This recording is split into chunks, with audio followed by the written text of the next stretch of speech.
Ho, ho, ho, and welcome to Birds vs. Boys, everybody. We are heading into week 15. If you are watching on the BVB YouTube page, you'll see I got my Santa hat on, getting in the mood. Christmas only less than 2 weeks away, and there are a few things on my Christmas list that I'm hoping the Cowboys can give me in these last couple weeks of the NFL season. You got K-Mess here. Aiden is by my side. Aiden, before we dive into everything, terms of the Cowboys, in terms of the Eagles. If you watched last week or listened last week, the fire hat is back. The names are still in the hat, so we're going to be pulling names. But Aiden, I think we should tell the people what's happening this Sunday. You and I will get the chance to be together on game day at Lincoln Financial Field for the Eagles game. How about that? How about that? BVB live in the flesh for game day. I can't wait.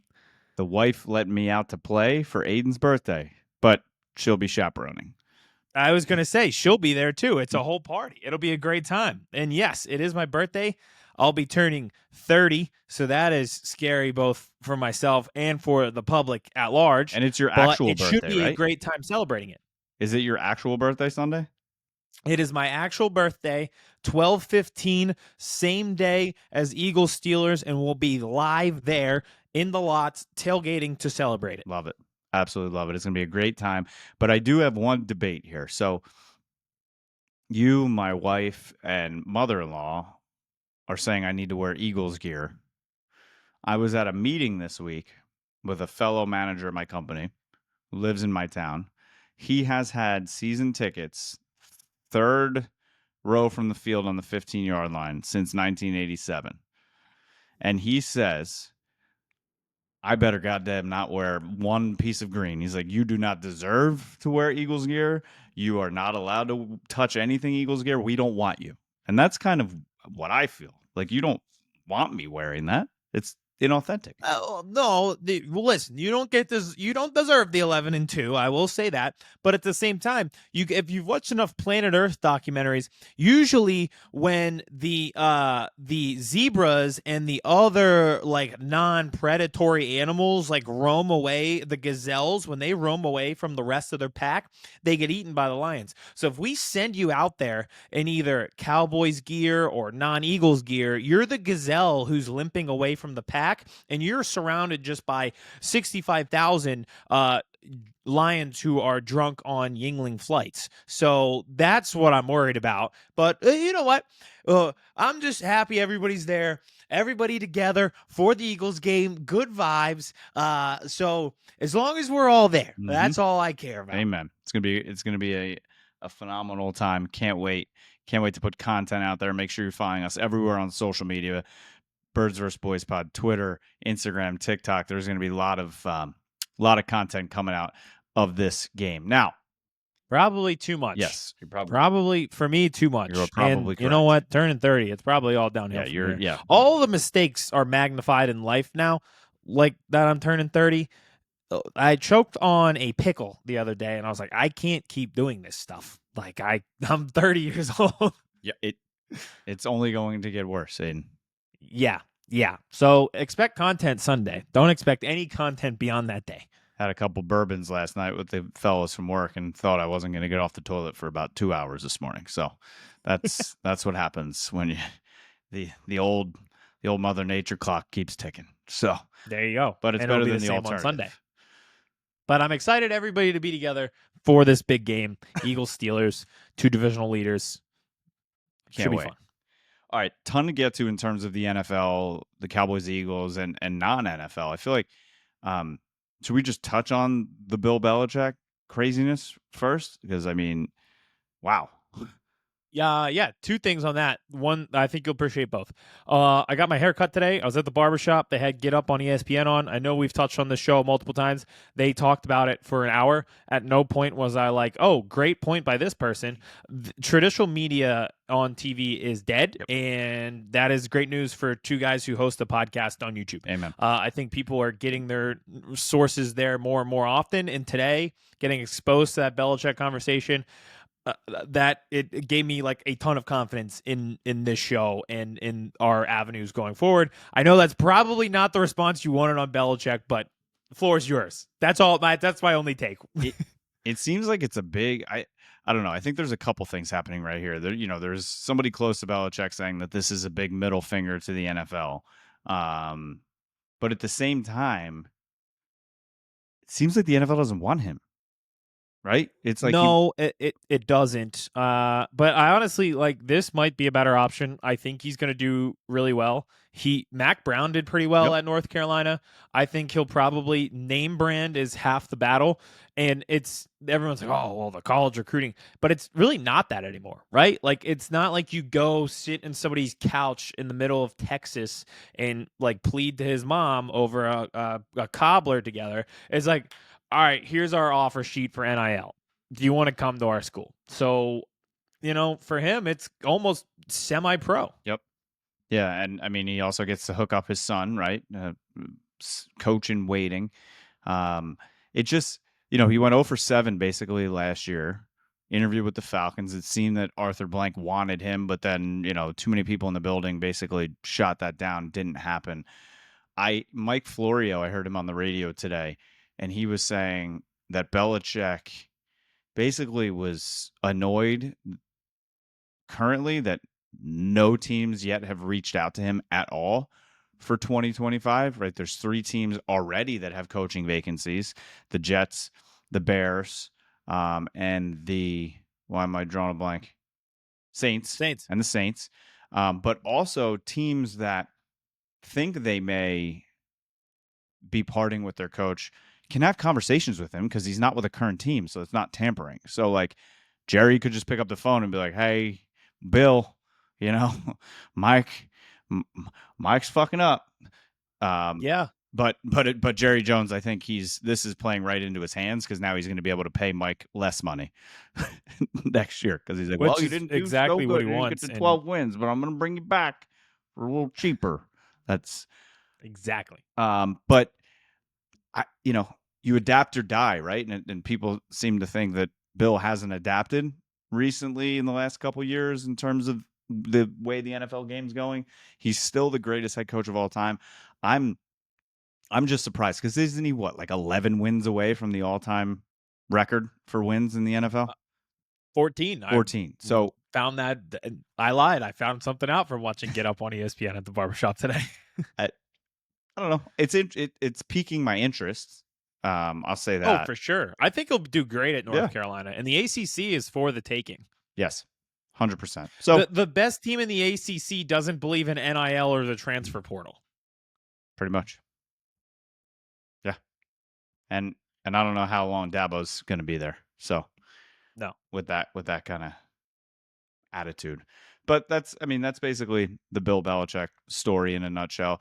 I mean, it came out of nowhere, right? And everyone's like, and then boom, like in 6 days, 7 days, it happened. Yeah, I like it. It's interesting. Yep. College is interesting. It is. All right. The floor is yours, my friend.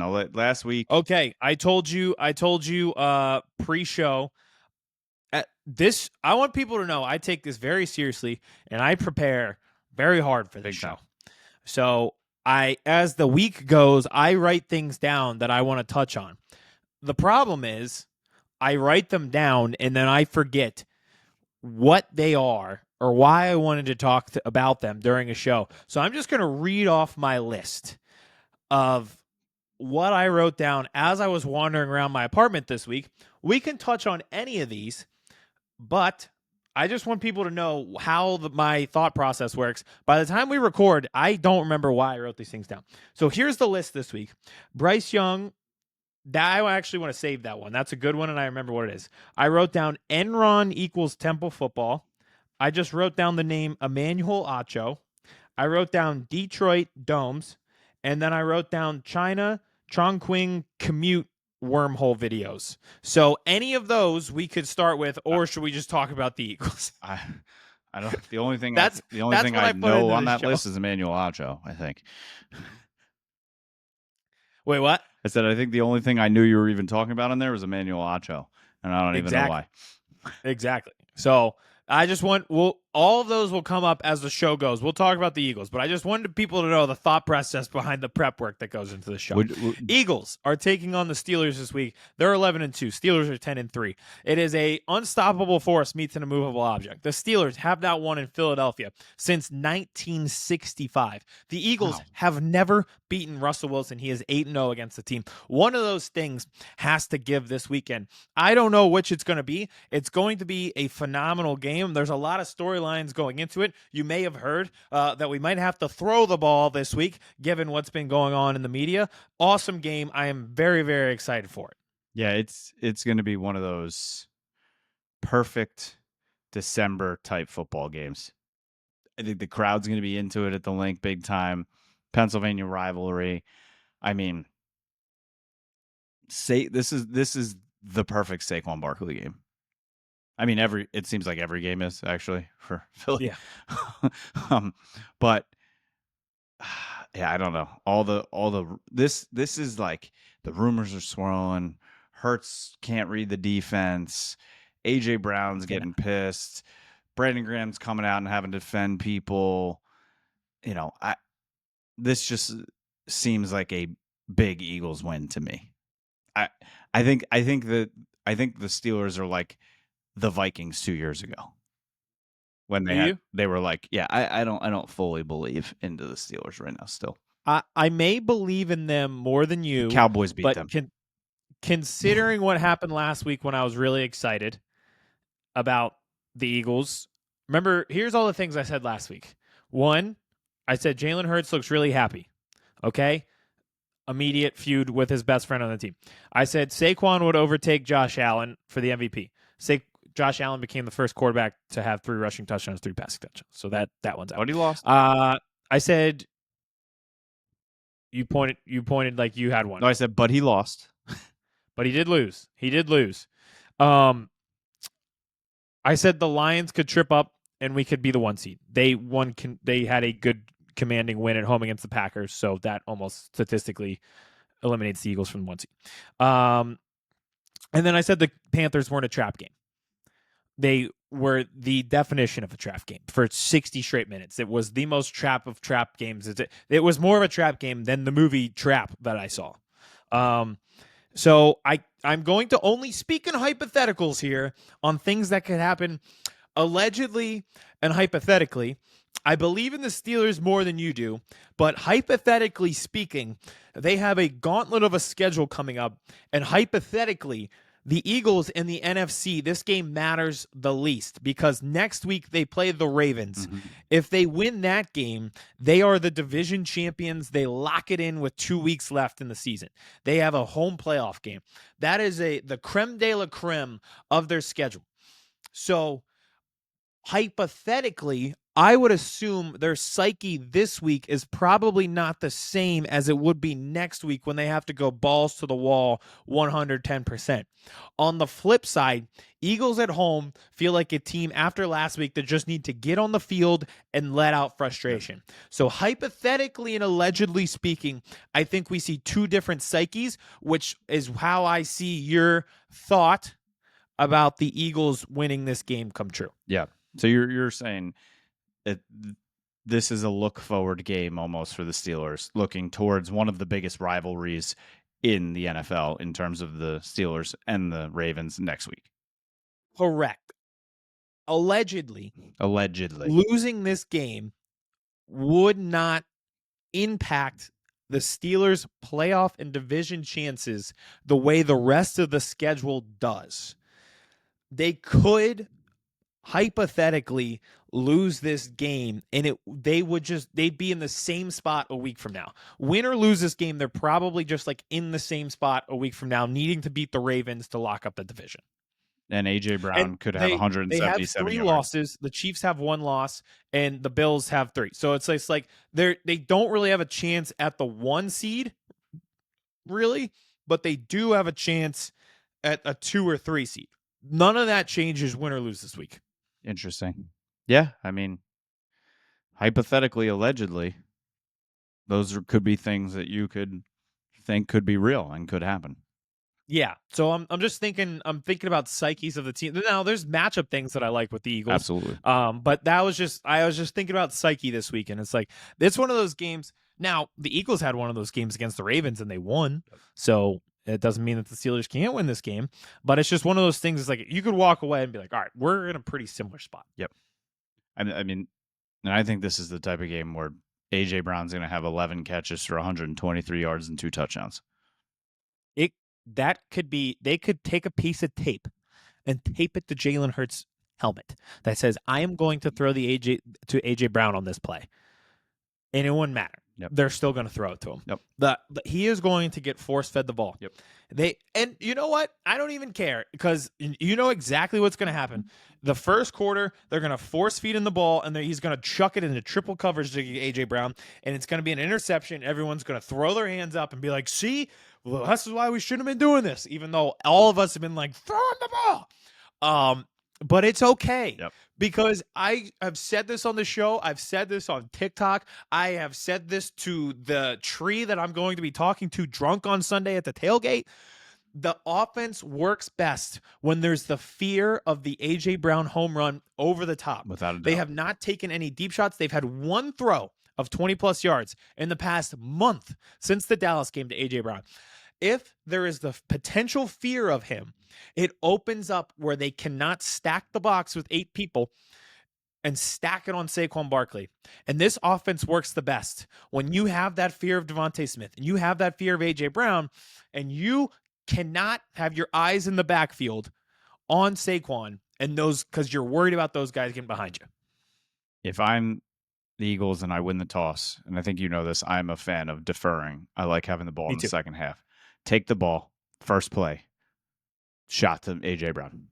Just make a fucking point. There's a few different plays that I'd go with. One, I totally agree with you. Shot to AJ Brown. I could go play action, that crosser that they love to do to Devontae Smith, or just a simple, just like I think AJ Brown running a slant is like guys who are good at swinging bunts, Yes. where it's like every time they do it, they get on base. Throw a slant to AJ. And I know that's like a very basic common thing, but he's so good at it because of his like body control and strength that he like boxes his defender out every time. And it feels like he's always open. Yeah. So why don't you just complete one pass to him to make your quarterback and your receiver and your crowd and everybody feel good and be like, all right, we're all on the same page. Like that would send the message to the national media, to the team, to the opposing team, to everybody like, we're locked in. Yep. This is not last year. Yeah.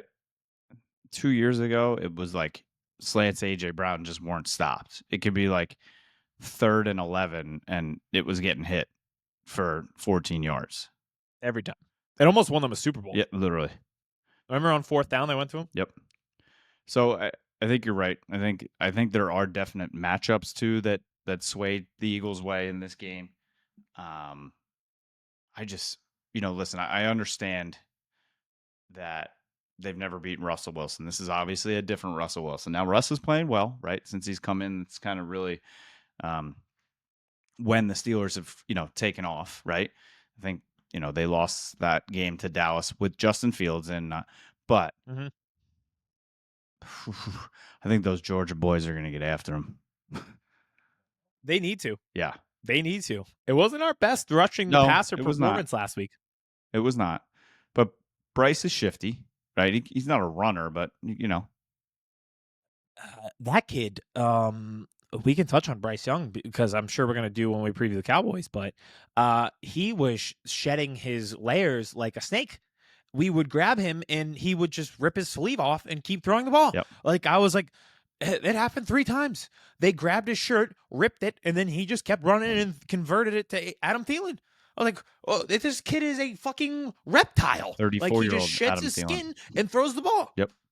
Yeah, I mean, so even when we did have good pass rushes, we couldn't get to him. So, and I know Russell Wilson probably not the same. Yep, not the same. Do you know what the line is in this game? It is 5.5. Sounds about right to me. Yeah. So it is. I will admit, it is pretty funny. the Eagles are 11-2. They're first in the NFC East. They could actually clinch the division this week with the Commanders' loss and an Eagles win. They are 5.5-point favorites at home against the 10-3 Pittsburgh Steelers. And every talk is about the drama going on with this team. It's just There's nothing more Philadelphia than the statement and the facts that I just read. and all those fans leaving the stadium last week after the win, just getting their 11th win, just like Hurts is not the guy. Gonna lose in the first round of the playoffs. I'm gonna, since I'm a mature young man turning 30, I'm gonna bite my tongue on the entire interview process with those fans. Mm-hmm. All right, And everything that surrounds it. What else do you have on this game? Quinyon Mitchell needs to get an interception so that he can win Defensive Rookie of the Year. He might be able to do it. There's no George Pickens this week. I was looking forward to Pickens playing because there was a minus 5,000 odds that him and Chauncey Gardner-Johnson were going to fight each other if he did play.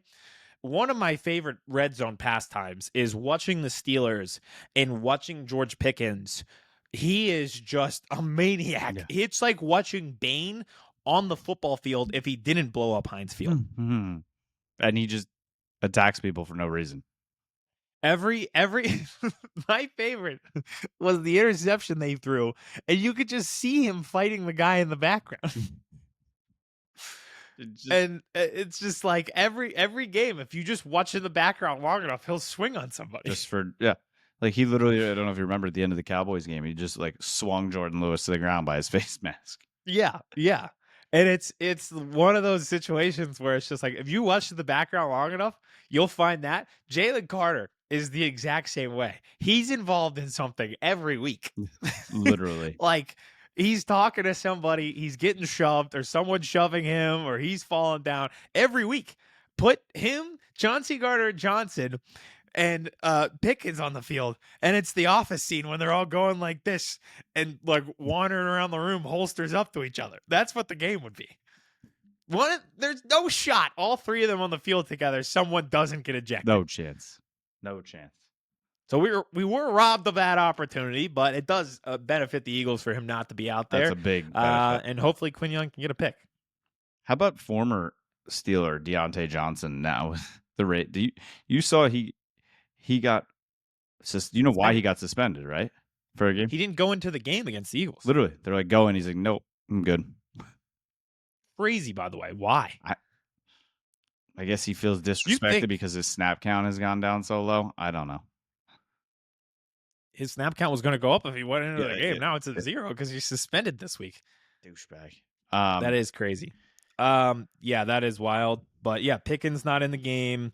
Quinyon should be good. Chauncey Gardner-Johnson was awesome last week, so he would 1,000% have been ejected this week if him and Pickens were allowed on the field together. And we need him because the vets balled out. Slay, Chauncey Gardner-Johnson, they made some big tackles. Even Slay, we're not accustomed to him doing that, and had 2 huge 4th down pass deflections. And Gardner-Johnson, I thought, set the tone with how he hit people. And he also provided my favorite moment of the week. Did you see this? Which part? So this was viral and it was going along. It was viral going along. Bryce Young, Chauncey Gardner-Johnson got hurt. He was writhing on the ground in pain. Yes. They panned to Bryce Young and he's doing like a little prayer. Everyone believing he's saying a prayer for the injured player, Chauncey Gardner-Johnson. Very nice, heartfelt moment. After the game, they asked Chauncey Gardner-Johnson what happened, and he says, quote unquote, I hurt my ass. He was like, I took friendly fire and I hurt my ass. You can look this up. It is a real interview. So Bryce Young is praying in for his a way ass. Was praying for Chauncey Gardner-Johnson's butt. Love it. Oh, thank you, Bryce. Thank you, Bryce. Your prayers for Chauncey's butt have been answered. And he's back. Thank you, Jesus. Thank you, Jesus. It was great. Thank you, Jesus, for Chauncey's ass. Oh, yeah. When I saw him, I was like, gained a little bit more respect for him because he legitimately was like fully into it. That wasn't just for show. Who, Bryce? Yeah. He's good. Yep. Well, as soon as we wrap with the Eagles, we'll be talking about him because, hey, Panthers favorited for the first time in quite some time. Yeah, so the secondary Last week, oh yeah, this is the perfect time with bringing up Quinyon. Let's go to the hat, fire truck hat. If you weren't here last week, we figured I could condense my rants about all the guys that are young that I love on the defense into one rant. I get one per week. Kevin pulls a young player's name out of the fire hat, and whoever that player is, I get to touch on him. There we go. If you're watching on YouTube, Quinyon Mitchell. That is too perfect. Quinyon Bay. Pay attention to our feed in the next few days. I might have a little apparel surprise involving Quinyon Bay. That's a little secret. He has been so good, but the only thing eluding him so far this season is the stats in terms of interceptions and turnovers that could help bolster his Defensive Rookie of the Year campaign. Now, part of that is nobody wants to throw his way. Yep. He's got his guy locked up all the time. Yep. This week could be a little different. No George Pickens for the Steelers. So who does he cover? Is it Calvin Austin? Is it one of the other guys out there? Regardless, could be an opportunity here. Feels like, hypothetically, a good vibes game for the Eagles where everything's coming together. It feels like they need to have that camaraderie moment. The defense will have to make big plays. Russell Wilson having statistically his best passing season of his career, which is crazy to think about. But if he throws it to Quinyon, I'm having visions. I feel like Raven Baxter, where it could be a situation late in the game, they need a stop, and Quinyon seals it with his first NFL interception.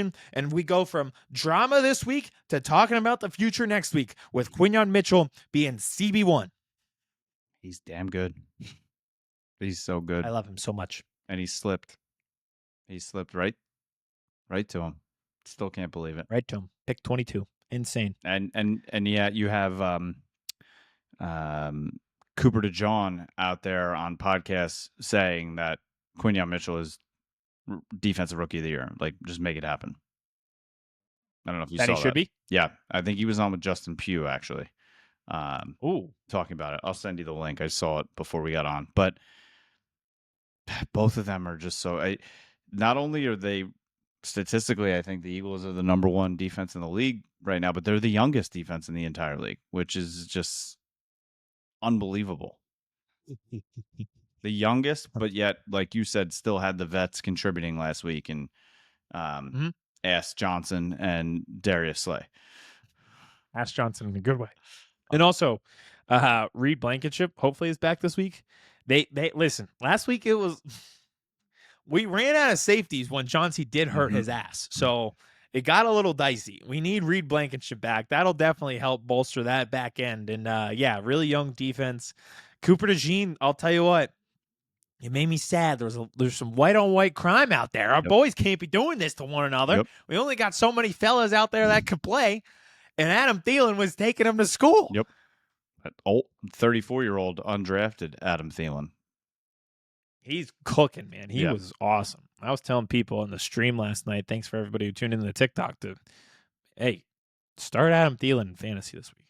I think I saw that he is now number 4 all time in receptions for undrafted wide receivers.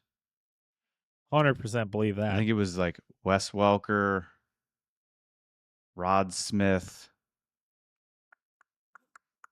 him. Is Cooper Kupp drafted? Yes.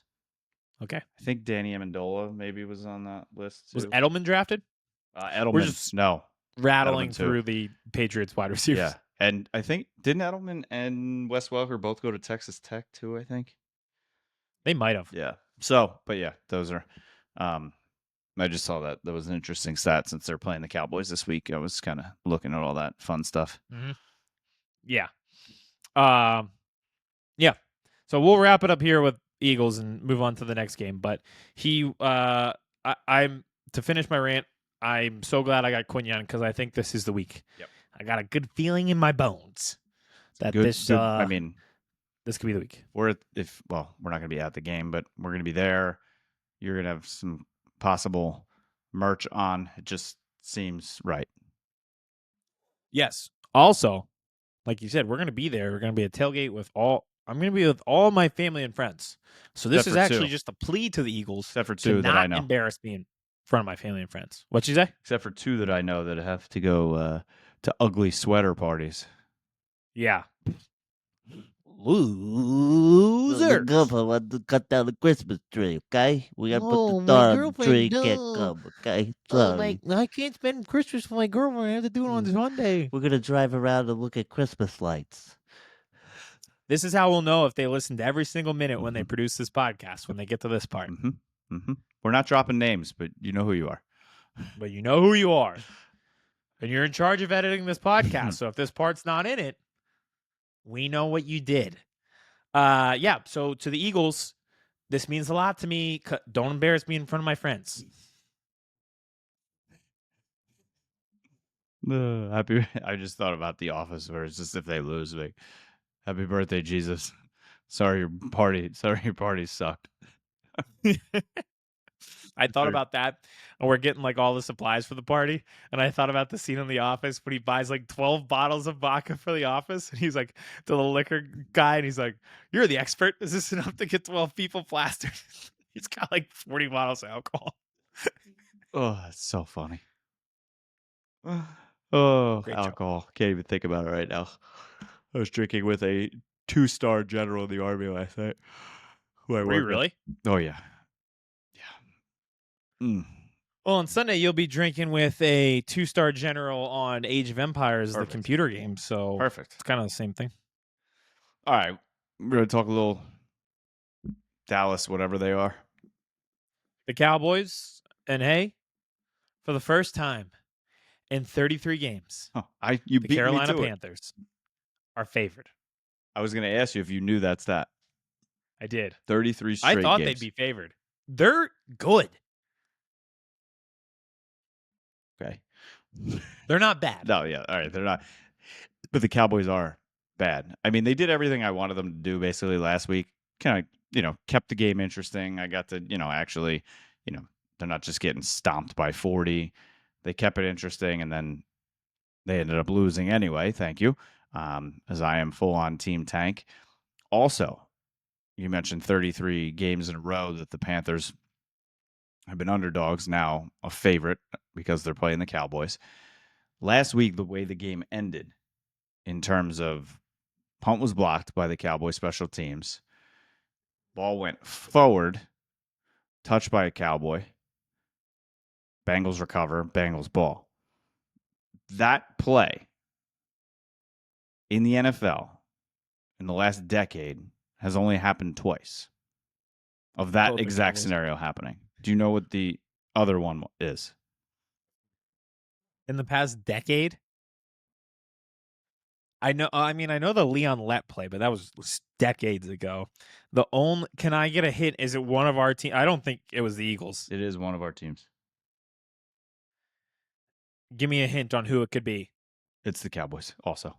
It was the both times. 2021, I'll never forget this game. It was against the Broncos, and they were getting throttled.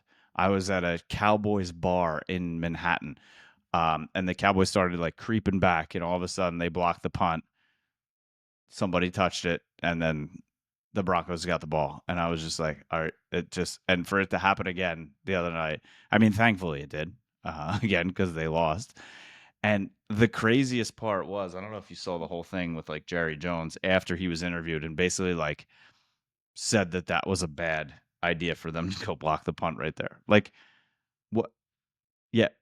And he apparently stormed into the locker room and like went up to Bones Fossil and made him like draw it up on the whiteboard in front of the team of why that was the play call. And then after that whole drama, Mike McCarthy came out late to his press conference after the game and said that was not a play call. Like they didn't call, block wasn't on. And Vigil just got they're through. Throwing the special teams coordinator under the bus for successfully blocking a punt. Yep. Welcome to Desperate Dallas this year. It's like we're on Desperate Housewives. This is every guy trying to save face and job. It's just, but then Jerry came out the next day on the radio and said, after looking at the tape and everything, it was a really good execution. It was the right play. And it was just, the ball did like sneak up on him. But people are like, well, obviously they're not coached up well. I don't think it was that. Like, if you look at when the play's happening, every single Cowboy, as soon as it was blocked, was like, Peter, Peter, Pete. Like, everybody was like, get away. So obviously they know to get away from the ball. It literally, like, the ball just bounced and, like, he couldn't, and it just hit him. And it was, and then he got blocked out of the play. So, and then Joe Burrow hit Lisa Simpson for the 40-yard touchdown. And Dude, she scored the I'll game tell winner. you what. What should the Cowboys lose to Simpsons characters was top notch. When Ralph scored a touchdown on the Cowboys, that was premier television. It was just so. I was happy with the outcome, with the result. The one thing I'm a little confused about is Dallas is, I think they're 12th now, for the draft. Team 11 and Team 10 are the Bengals and the Saints with the exact record, and they both beat the Cowboys. So I'm confused of why they're ahead of them. I'm very confused. And also I think this is a big thing with the number 1 overall pick, because everyone was saying how like the Raiders have it, but it should be the Giants or vice versa. Nobody seems to know draft order right now. Like, shouldn't head to head be first? Like, if you beat me, okay, and we're tied in the record, I should move ahead of you. You would think everywhere but fantasy football. Yeah. So, last thing about this past game, did a video on TikTok, Birds vs. Boys Pod, devastated for DeMarvion Overshown. Yes. The kid has been balling out this year. Tore his ACL preseason last year, missed the entire season, has been a light on a very dim season for the Cowboys. He's flashy, he's fast, he can get after the quarterback, he get in coverage, his speed is unbelievable. I had literally text my buddy, I love Overshown, and 3 plays later he's on the field, writhing in pain. And you knew it was horrific immediately. Ends up tearing his ACL, his MCL, and his PCL. He's probably going to miss all of next season. Don't know how he's going to come back after that, what his career will look like. But, these are the type of guys I said on TikTok. We need to enjoy them. It's like even like your young guys right now, like DeJean and them. You got to just enjoy every moment, because they could be taken away in a split second. So, Very true. It's devastating for the team. It's devastating for the fans. It's devastating for the NFL, because the NFL needs young stars, and he has that charisma around him too, that he is a star and would be a major talent in this league. So seeing him go down again just was crushing.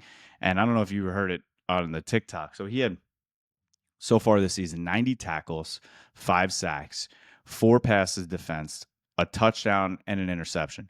And the only other rookie to have that stat line this many games into a season, their rookie year, was Brian Urlacher.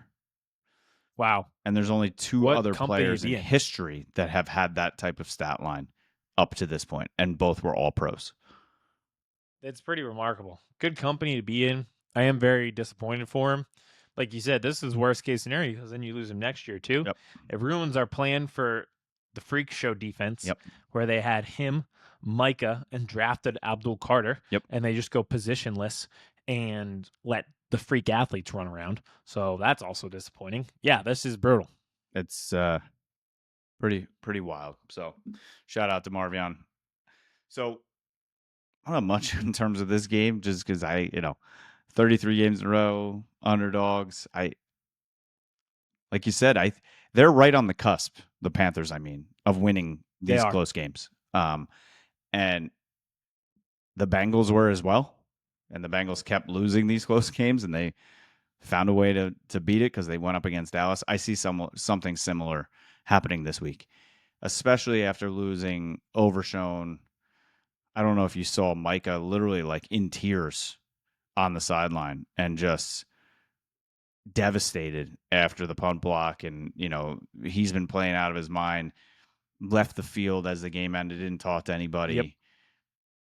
This is a team in turmoil right now, and they've been all season. And I know I'm joking, and I'm happy that they're losing in draft picks, but that's not what players think about, right? They're not thinking about the draft picks and everything. They want to win. They're competitors, and to lose a game like that, the way that they did, I think it's going to have a big carryover effect.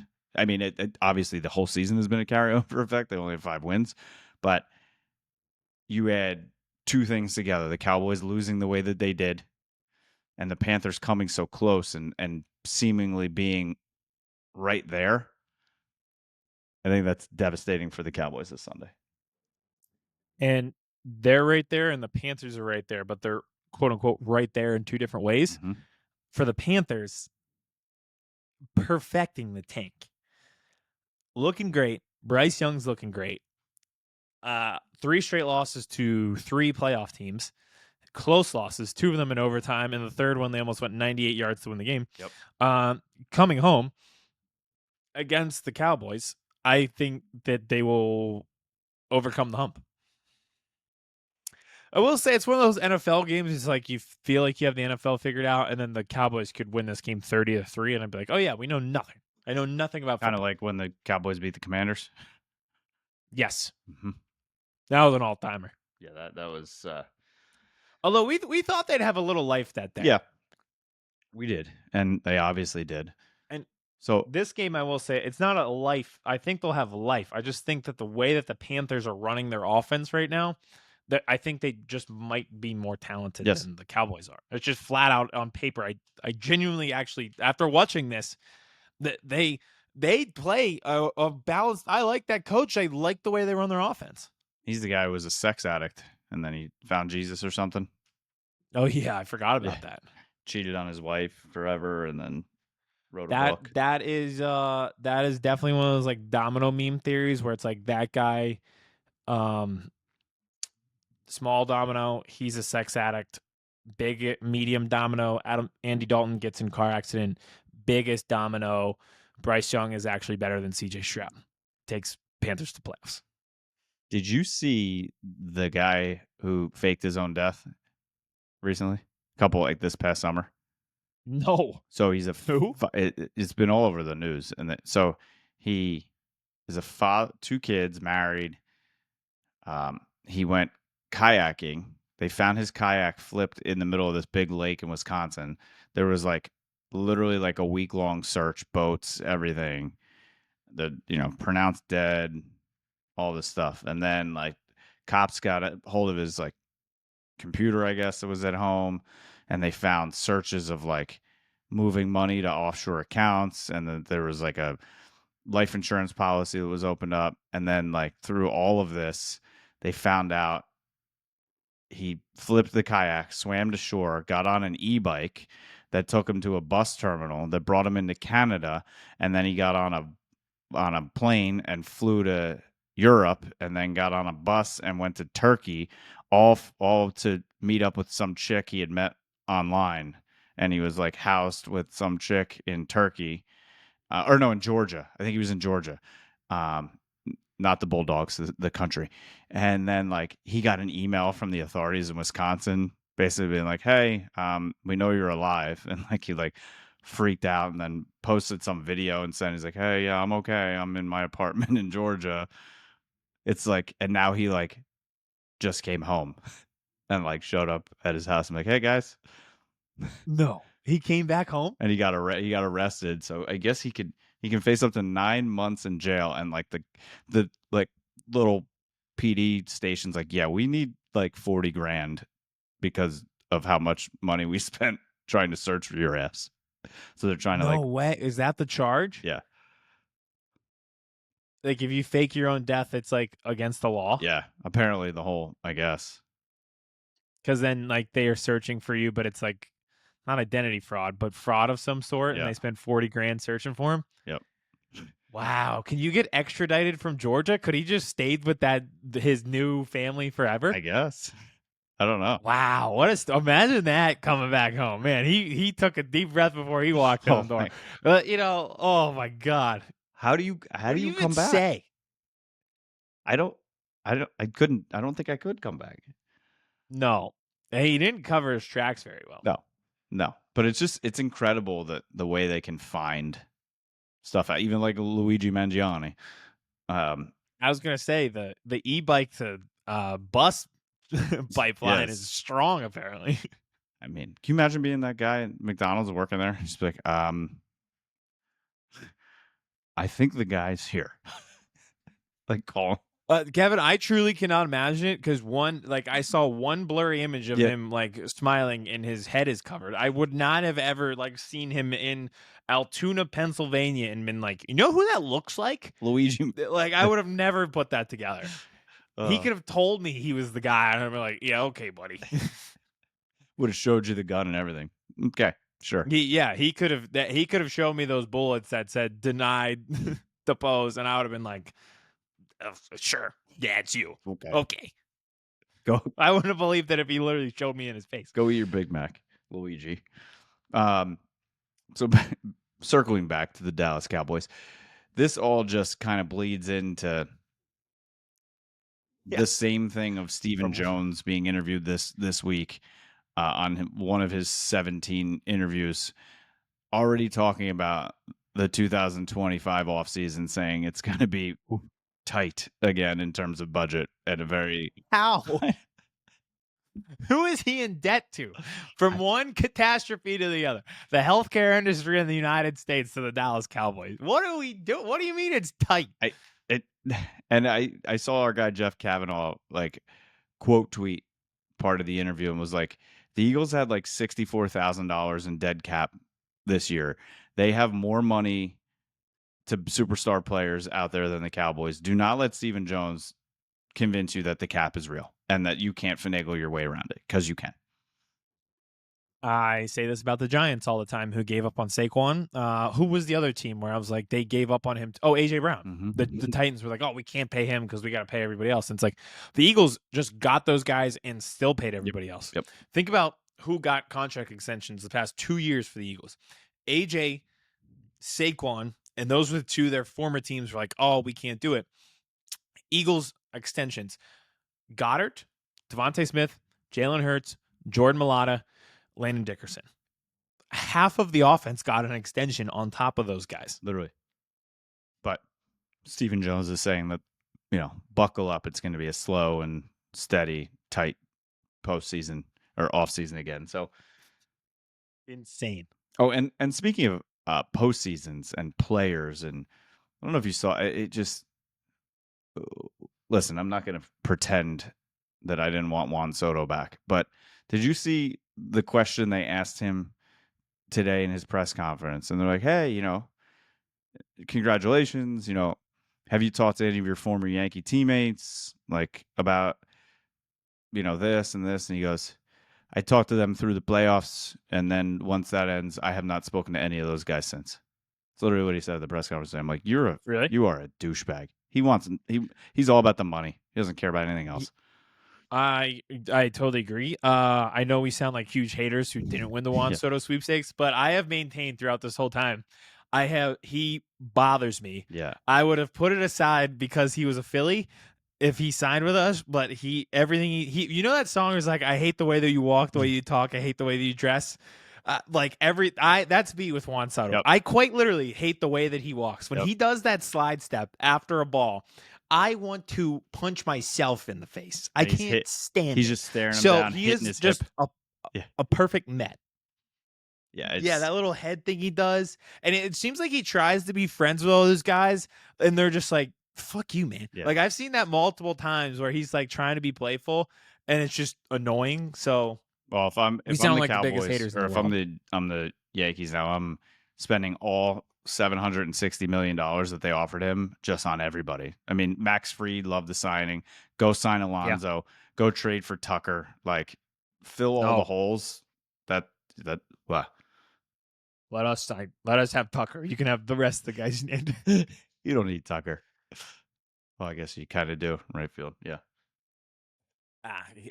Kyle Tucker will always be in my brain because the game 1 of the World Series against the Astros, he hit like 2 home runs in his first 2 at bats, and I was like, damn, this might be the end. With no batting gloves. Yeah, they might be really good. With no batting gloves. No batting gloves. Raw. All right, welcome back to the football podcast. So, yeah, we got a lot of people that listen to the show that would agree with us about Juan Soto being a Met. That was the icing on the cake for me when he was like, "Yeah, I haven't talked to any of those guys since the last game of the World Series."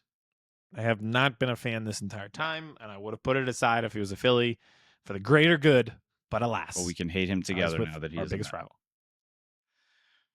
So, I think I sneakily, scarily could see this being a Cowboys win, like you said, like shocking the world. I'm just praying it's not. We don't need more excuses for Mike McCarthy. I think I'm fearful now that Belichick's gone, that is going to increase the odds that Mike McCarthy is back next year, which I could seriously see. I mean, Mike is now coming out saying he wants him back. Dak came out saying he wants him back. Troy Aikman is out there saying he's a great coach. Jerry's basically back. So Jerry doesn't like to spend a lot of money on coaches. Like I said, now he could get Mike basically for a discounted rate, probably. The funny thing would be if like the year runs out and Jerry's like, all right, Mike, I'm ready to negotiate. And Mike just walks. He's like, fuck you. That would be the best. That would be very funny. I do think it's more likely that he's back than not. And here's one thing. The number one coaching guy is the offensive coordinator for the Lions. And I don't know how to explain this aside from the fact that I was watching the Thursday night football game and they showed him and I looked at his face and he just doesn't have a Cowboys face. Yeah. Like I looked at him and I was like, I just don't see him being the head coach of the Cowboys. Like he just didn't have the face for it. Jerry's not going to hire the new up and coming coordinator. He wants somebody. He wants like Ron Rivera. It's going to be Mike McCarthy or Ron Rivera. Like that's who this would be one tied to Birds versus Boys. I don't think Doug Peterson makes it out of Jacksonville this year. Not necessarily his fault, but I could see the Cowboys being interested in Doug Peterson, being like, "Hey, had success before, Super Bowl winning head name coach, known around the league, like just a traditional NFL cut guy." You mean an old white guy? Correct. Yep. He has one call to play in the NFL, Yep. and two is an old white guy. And that's three, all that are the qualifications. Yep. And he has a Super Bowl ring. And he has a Super Bowl ring. That's what Jerry looks for. So see the Cowboy, he has a Cowboys face. Mike McCarthy, Cowboys face. Yep. Doug Peterson, Cowboys face. Ben Johnson, Lions offensive coordinator, no Cowboys face. Nope. And last thing I got, the Forbes came out again. Congratulations. Hang the banner. Wealthiest franchise in the world. $11 billion or something. Raise the banner, Jerry. Put it up. Congratulations. Thank you. Kudos to you guys. Thank you. Very funny that you went salary cap was going to be tight storyline and then ended it with exactly their $11 billion worth. They are the most wealthiest franchise in the entire world. And hey, Eagles, $8.3 billion. We had a minority sale this week. Big storyline coming from that got broken. Potential where they either rebuild a new stadium or renovate Lincoln Financial Field. It would include a roof, which is controversial around the league, especially in Philadelphia and in Northeast Philly. But the grand scheme is to be able to host a variety of things, not just football. They want to be able to do Final Fours.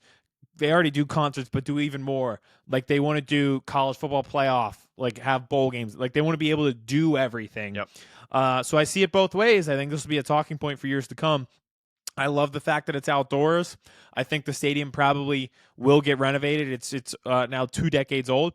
But the roof, I understand wanting to host all these different things and become like an epicenter of sport. Yep.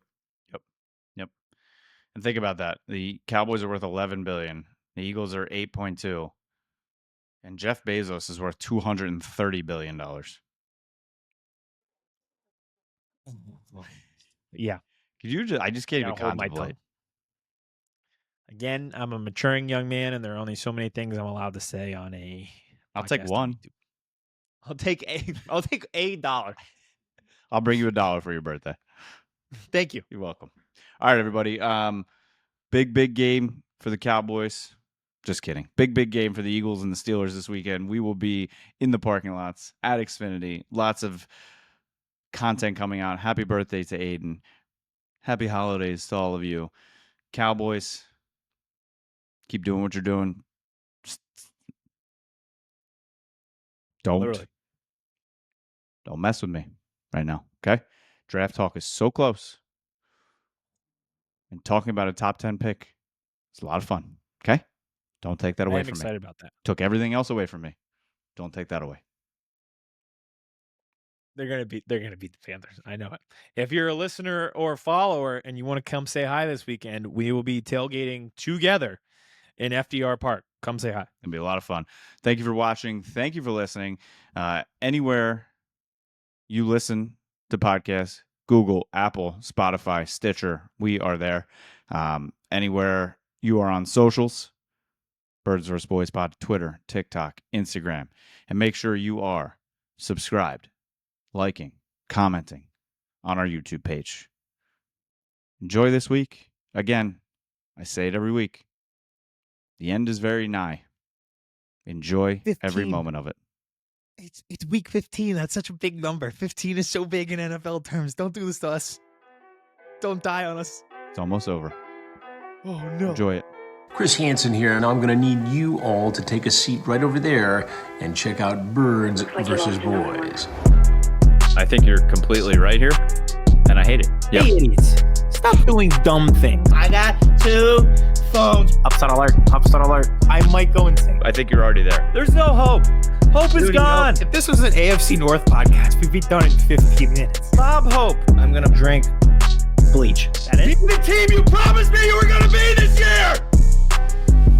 This is the Consciously Hopeful podcast. I'll be watching.